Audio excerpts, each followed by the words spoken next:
Hi everybody.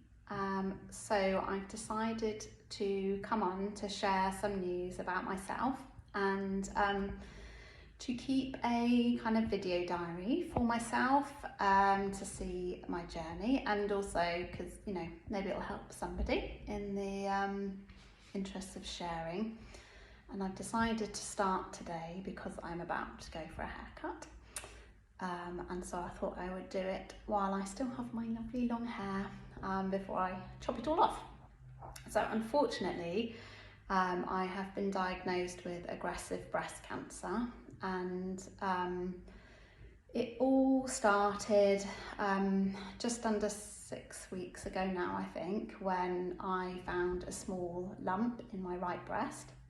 And I've always, as a doctor obviously, been really conscious about checking my breasts. So I just do it as a habit, always have in the shower every morning. And so the moment it appeared, I think I knew about it.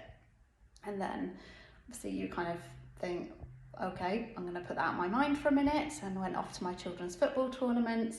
And then the next day told my mum and husband, and the next day after that told my good friend who was a GP, who just said, it's probably nothing, just get it checked.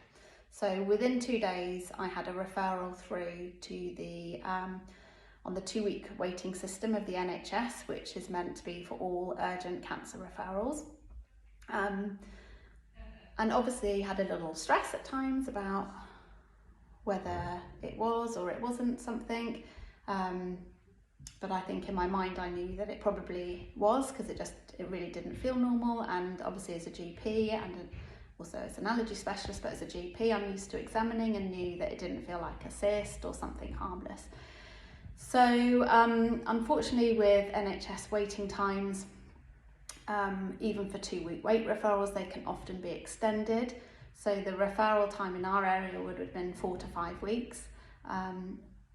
But I was lucky that the hospital an hour away from me put on an urgent extra clinic. So I was seen on a Saturday, and I'm told basically that from the scans that it was breast cancer. Tricky time, to be honest, because my husband and I went together.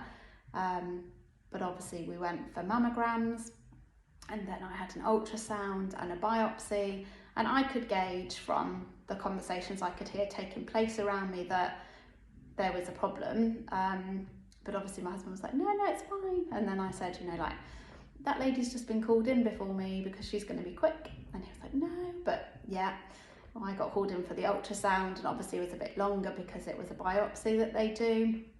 And so the radiographer was lovely and said to me, yeah, unfortunately the scans are suspicious and it is cancer. And I think the hard thing at those appointments that nobody kind of realises is that although you've got someone with you, you don't have anyone in having the scans with you. So I had that diagnosis without my husband, and then had to go back into a full waiting room, and basically, because I'm a bit blunt and that's my way of dealing with it, said, yeah, it's cancer, come on, let's go through to the appointment with the consultant.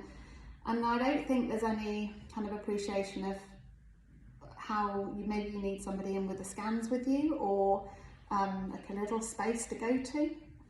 Anyway, so the consultant was lovely. And then because I've worked locally, I was really lucky that I was able to have my care transferred to an amazing breast surgeon in Poole Hospital, which is a bit nearer me. But then the long wait, because we had to wait for the histology. So to see, did the biopsy definitely confirm cancer, and what type was it? And when you don't know in that bit, the waiting is always the worst bits with these things. You just don't know. Are we talking about something that's very low grade, that's not aggressive, that would be fine and they just remove it and we're good, or not? And unfortunately, so far our journey has been that every time we've had a hospital appointment, we've had worse and worse news. So I am super lucky in that it's a small tumour, it's 17 millimetres. It doesn't seem to have spread to the lymph glands under your arm, but it is aggressive, and it's what they call triple negative disease. So it's estrogen and progesterone negative, which rules out just having surgery, some radiotherapy and taking tablets. And it's HER2 receptor negative, which again rules out some other treatment options for me. So we had those results in stages because it took a long time for the histology to come back, so it took 3 weeks in all.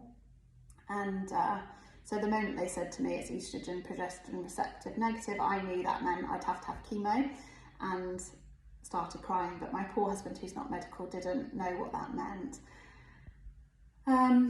So then we've had all sorts of different plans in place with the hospital, but until we got the final histology results, we weren't able to know exactly what we were doing. So it was proposed we'd have surgery first just to remove the lump, and now we're in a place where they've said no, it's aggressive, and the evidence would suggest it's better if you have chemo first.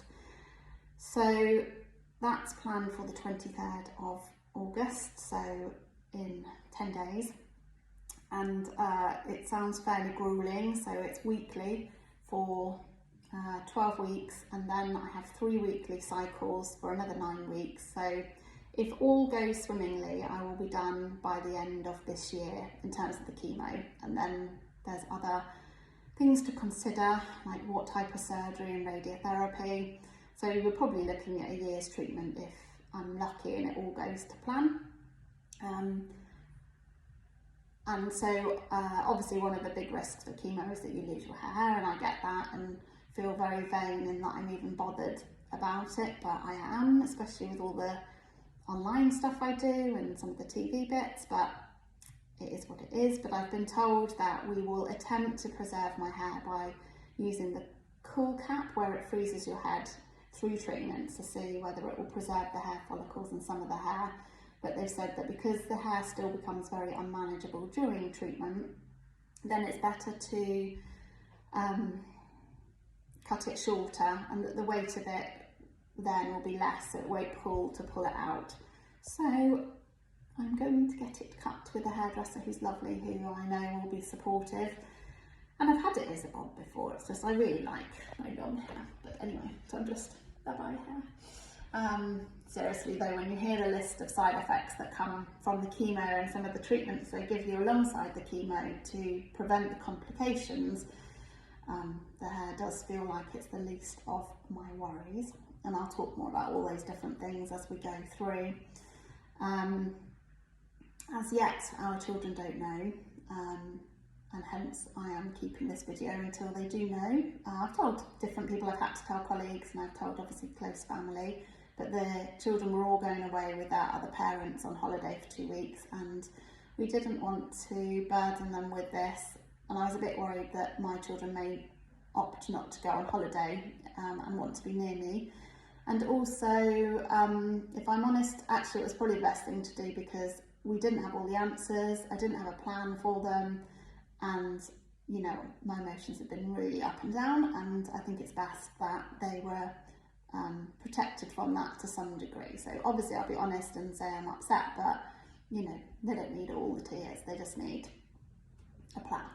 Life continues and we will figure that out. So my 3 are home Saturday, so I shall tell them then. Again, the Gareth boys home Sunday, and we will tell them then. And then, yeah, share with the world, I guess, so that people know and can support my children and family, and know why I may be a bit haphazard in when I'm online answering questions, but I am still around, and I still intend very much to work because, you know, for me, my work has never been work. It's always been an absolute passion. This is my hobby, really. I love coming to my job. I'm in clinic now.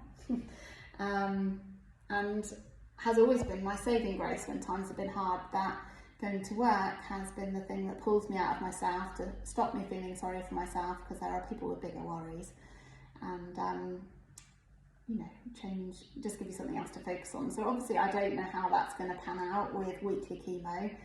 And it does mean I can't do my routine GP work because I can't be near ill people, but we were looking at online work and still carrying on my allergy clinic as long as everybody's fit when they come and see me, not full of COVID or something. But yeah, all of that's unpredictable. So I will be really attempting to figure out how I work and how I carry on my life and look after my kids and my husband whilst having chemo and looking after myself, because financially we are self-employed, my husband and I, for Dr. Helen, and these things bills don't wait just because you're sick, you know, and locum insurance and cover for the children's school fees was forever on the to-do list that never got done. I did have life insurance, thank goodness, so that's all fine, but you know, I would prefer not to use that and to stick around. And they do very strongly feel this is all curative, it's just, you know, gonna be crap. But I will, if it's helpful for people, share, gives you a bit of an insight, but I will also very much be around supporting my families and patients with their allergies, because it's the bit that means so much to me. So that's a little insight before I go and say goodbye to my hair. Not super short, just like a bob, and then we'll see what happens. But yeah, anything you want to know, just shout. Bye.